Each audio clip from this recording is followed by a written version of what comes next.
ഒരു വക്കീൽ നോട്ടീസ് എങ്ങനെ തയ്യാറാക്കാമെന്ന് ഒരു മിനിറ്റ് കൊണ്ട് പഠിക്കും. ആദ്യം മുകളിലായി ലീഗൽ നോട്ടീസ് എന്ന് രേഖപ്പെടുത്തും. അടുത്തതായി വേണ്ടത് നോട്ടീസ് അയക്കുന്ന ആളിൻ്റെ വിവരങ്ങൾ. വക്കീലിൻ്റെ പേര്, ഓഫീസ് അഡ്രസ്സ്, വേണമെങ്കിൽ എൻറോൾ നമ്പരും വയ്ക്കാവുന്നതാണ്. അടുത്തതായി നോട്ടീസ് ആർക്കാണോ അയക്കുന്നത് അവരുടെ വിവരങ്ങൾ രേഖപ്പെടുത്തും.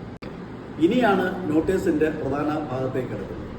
ആർക്ക് വേണ്ടിയാണോ ഈ നോട്ടീസ് അയക്കുന്നത് അവരുടെ പേര് വിവരം നമ്മൾ നോട്ടീസിൽ രേഖപ്പെടുത്തുക.